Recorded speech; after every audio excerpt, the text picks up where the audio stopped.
Selamat petang pemirsa, senang sekali Warta Sore kembali hadir di hadapan Anda dengan beragam informasi penting dan terpercaya. Bersama saya Anissa Dewi, kita jelang Warta Sore selengkapnya.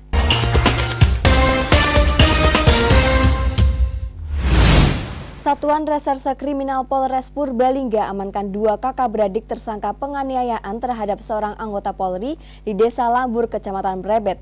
Kedua tersangka diamankan petugas menganiaya korbannya karena emosi saat motornya diserempet korban di jembatan Sungai Soso, Mrebet.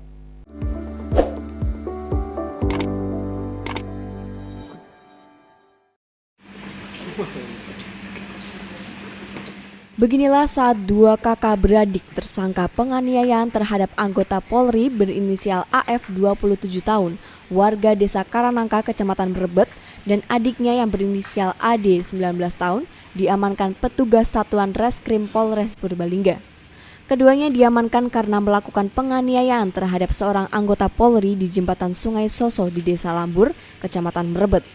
Wakapolres Purbalingga saat pers conference mengatakan kedua tersangka menganiaya korbannya karena emosi saat motornya diserempet korban di jembatan Sungai Soso, Mrebet.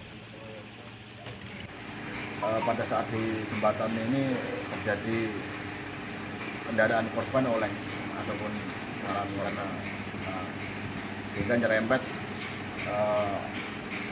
kendaraan atau yang berdua para tersangka ini sedang melakukan step mendorong motor, salah satu mogok didorong itu juga nyenggol, dan karena emosi langsung melakukan pemukulan terhadap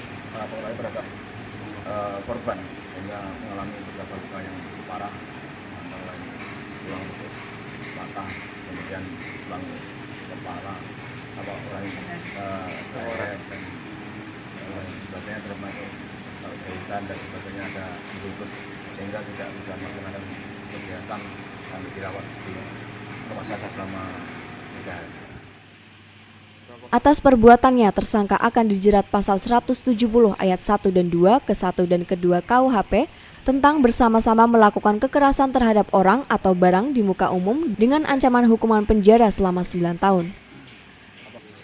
Dari Purbalingga, Tarnowo, Satelit TV mewartakan.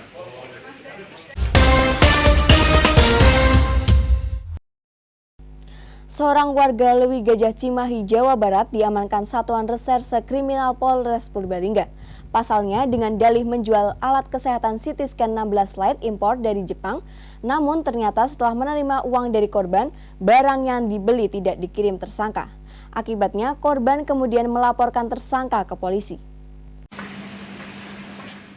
Beginilah saat tersangka penipuan berinisial ARP 34 tahun, warga Lewi Gajah Cimahi, Jawa Barat yang diamankan petugas Satuan Reserse Kriminal Polres Purbalingga. Dari tangan tersangka, petugas berhasil mengamankan barang bukti berupa fotokopi surat-surat perjanjian dan slip transfer uang. Wakapolres Purbalingga saat pers conference mengatakan tersangka awalnya menawarkan alat kesehatan CT scan 16 slide impor dari Jepang ke korban. Namun ternyata setelah menerima uang dari korban, barang yang dibeli tidak dikirim tersangka. Jadi tersangka ini melalui perantara yang memberikan gambar-gambar alat kesehatan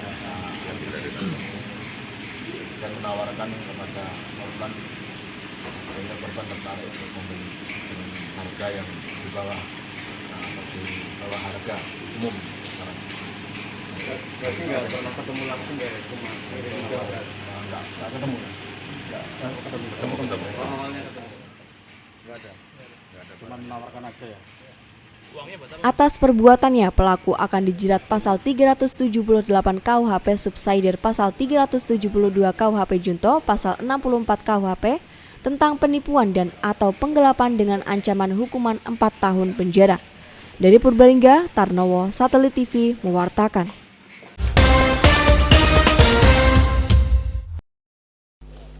...660 Bintara telah resmi dinyatakan lulus pada Senin siang di lapangan SPN Purwokerto. Meski baru saja dilantik, mereka akan ditugaskan untuk mempersiapkan pengamanan pilkada pada bulan September mendatang.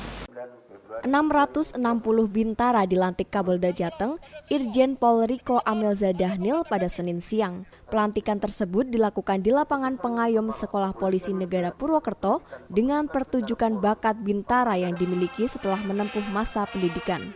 Para bintara tersebut sebelumnya telah mengikuti masa pendidikan pembentukan Bintara Polri Angkatan 2019-2020. Pendidikan tersebut dilakukan selama 7 bulan di SPN Purwokerto, terhitung sejak 6 Agustus 2019 hingga 2 Maret 2020. Dalam pelantikan tersebut, Kapolda Jawa Tengah menyampaikan jika Bintara Polri berhak menyandang pangkat Brigadir 2 Polisi atau Bribda. Baginya, ini bukanlah akhir, melainkan adalah awal bagi Bintara untuk selalu menjaga kehormatan diri dan institusi, serta menjadi teladan dan kebanggaan bagi masyarakat, bangsa, dan negara. Dalam pelantikan para Bintara, mereka menunjukkan bakat mereka dalam bela diri, kekuatan diri, aksi tembak jitu, dan simulasi pengontrolan terhadap aksi massa. Kapolda Jawa Tengah juga menyampaikan bahwa pada pilkada mendatang, sebagian Bintara akan bertugas di Mabes Polri. Mereka akan ditempatkan di 21 wilayah untuk memperkuat pilkada di Jawa Tengah. Wilayah tersebut terdiri dari 4 kota dan 17 kabupaten. Ya, betul, 660 calon brigadir yang hari ini alhamdulillah lulus semua, dilantik menjadi Bintara Polri dengan pangkat Brigadir 2 Polisi. Sebanyak 660 anggota Polri baru. Petugas ini nanti akan dibagi tugas, ya, sebagian akan bertugas di Mabes Polri, kemudian juga akan memperkuat polda-polda di seluruh Indonesia, kemudian sebagian besar lagi nanti akan bertugas di Polda Jawa Tengah. Penempatannya tentunya karena ini brigadir remaja, kita akan tugaskan di petugasan umum, terutama untuk memperkuat 21 wilayah pilkada di Jawa Tengah. 21 wilayah itu 4 kota madya dan 17 kabupaten. Kapolda Jawa Tengah menyampaikan bahwa selesainya pendidikan para Bintara tidak terlepas dari doa orang tua. Ia berpesan kepada Bintara baru untuk menunjukkan kepada keluarganya bahwa mereka dapat berprestasi dan membanggakan orang tuanya. Dari Purwokerto, Ahmad Nur Aji Wibowo, Satelit TV, mewartakan. Terima kasih Anda masih bersama kami di Warta Sore. Didominasi napi narkoba, lapas kelas 2A Purwokerto mengalami over kapasitas hingga 75%. Meskipun begitu, pihak lapas menyatakan lapas terpantau aman dan stabil. Hal itu karena pihak lapas menerapkan langkah-langkah untuk mengurangi over kapasitas. Tidak hanya transportasi yang dapat mengalami over kapasitas, akan tetapi lapas pun dapat mengalami hal yang serupa. Lapas kelas 2A Purwokerto mengalami over kapasitas hingga 75%. Akibat over kapasitas, pihak lapas menggunakan langkah-langkah tertentu untuk menanggulanginya. Langkah-langkah tersebut antara lain dengan mengurangi tahanan yang sudah lewat masa tahanannya secara nasional. Kemudian mempercepat pemberian remisi dengan persyaratan adanya perubahan perilaku dan syarat-syarat tertentu lainnya. Over kapasitas tersebut terjadi lantaran banyaknya pelaku kejahatan yang masuk ke dalam lapas. Tahanan tersebut tidak hanya berasal dari Banyumas saja, melainkan dari Lapas Salemba, Jakarta, Cipilang, serta UPT yang ada di Jawa Tengah.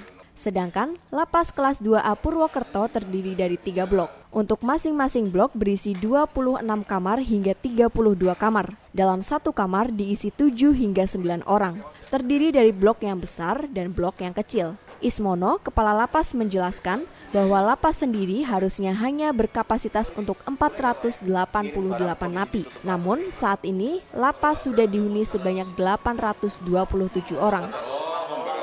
Untuk di Lapas Purwokerto ini untuk kapasitasnya sebenarnya 488 dan per hari ini diisi 827.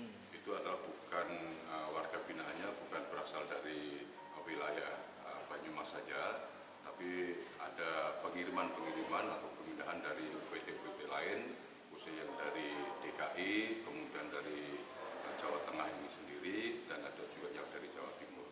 Dan kalau over kapasitas di Lapas Purwokerto ini sekitar 75%, ya, dari yang seharusnya, tapi dengan program-program resolusi pemasyarakatan dalam hal pengurangan hunian di dalam lapas, itu yang kita terapkan adalah itu yang saya sebutkan tadi, adanya program percepatan pemberian hak warga binaan BPJB dan asimilasi, kemudian yang overstay, yang tahanan-tahanan yang sudah habis masa penahanan.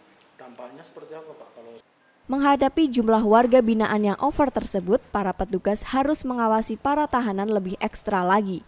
Di lapas, hanya terdapat petugas pengamanan yang terdiri dari 40 orang, sedangkan total pegawai lapas keseluruhannya mencapai 127 orang. Jika melihat idealnya untuk petugas pengamanan seharusnya mencapai 60 orang. Dari Purwokerto, Ahmad Nur Aji Wibowo, Satelit TV mewartakan.